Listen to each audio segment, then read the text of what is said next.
धामी सरकार के दूसरे कार्यकाल के 30 दिन पूरे होने पर कांग्रेस ने सवाल उठाए हैं। क्या कहा कांग्रेस ने, वो भी आपको सुनवाते हैं।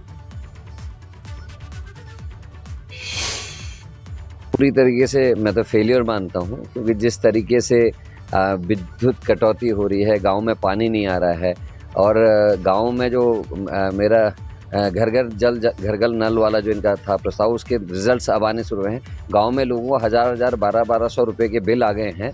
लोग परेशान हैं, बेहाल हैं। सड़कें टूटी हुई जो थी आपदा में, आज से 10 महीने हो गए, वो वैसी की वैसी हैं। जमीन में, धरातल में कहीं कोई काम दिखाई नहीं दे रहा है।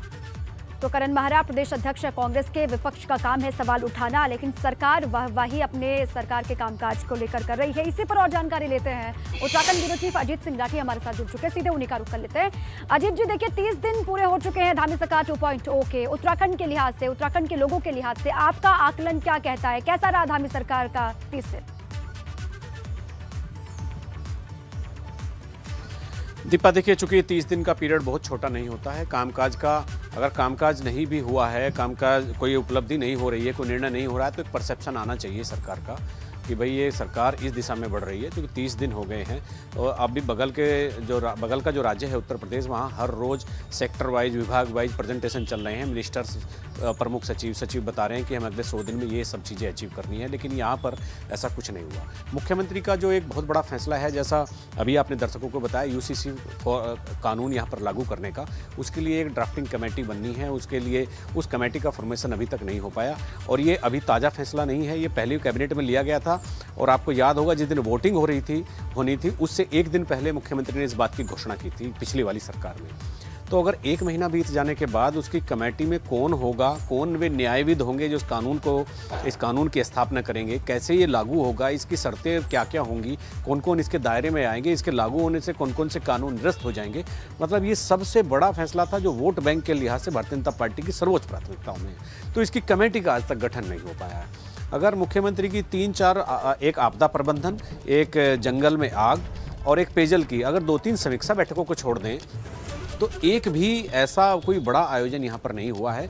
अभी सारे मंत्रीगण अभिनंदन समारोह में घूम रहे हैं। अभी अपना अभिनंदन करवाने से फुर्सत यहाँ मंत्रीगणों को नहीं मिल रही है। तो एक भी बड़ा फैसला नहीं है। वृद्धावस्था पेंशन में बढ़ोतरी हुई है, ये अच्छा फैसला है। पहले एक ही वृद्ध व्यक्ति को घर में नौकरी पेंशन मिलती थी, मुख्यमंत्री ने दोनों को की, इस बात को उनकी सराहा जा रहा है। और जैसे आज ही उन्होंने शिक्षा मित्रों के 5-5 हज़ार रुपये मानदेय बढ़ा दिया है, तो ये भी एक बड़ा लार्जिस्टिक फैसला उनका हुआ है। लेकिन जो 30 दिन में जो एक इम्प्रेशन, जो परसेप्शन आना चाहिए था, मुझे लगता है वो कहीं आना बाकी है। सरकार कोशिश तो करती दिख रही है, लेकिन आगे आने वाला कोशिश में थोड़ी सी और गति लाने की जरूरत है। आप ये कह रहे हैं कि फैसले, ऐलान बहुत बड़े हुए हैं, अब इम्प्लीमेंटेशन करना है, उनको धरातल पर उतारना है और थोड़ी सी रफ्तार लानी होगी, क्योंकि 30 दिन का वक्त बहुत कम नहीं होता। आपने भी कहा। बहुत शुक्रिया आपका अजीत जी पूरी जानकारी के लिए।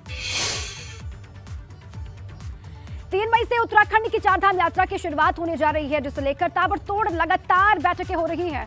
पर्यटन मंत्री सतपाल महाराज ने अधिकारियों के साथ चारधाम यात्रा को लेकर मंथन किया और इस दौरान यात्रा की तैयारियों पर बातचीत भी की गई। मीटिंग में पीडब्ल्यूडी, पर्यटन, खाद्य आपूर्ति, सूचना समेत कई विभागों के अफसर मौजूद रहे और बैठक के दौरान पर्यटन मंत्री अधिकारियों पर नाराज दिखाई दिए। पर्यटन मंत्री ने कहा कि यात्रा की तैयारियां अभी भी अधूरी हैं और अधिकारी इसे गंभीरता से नहीं ले रहे हैं।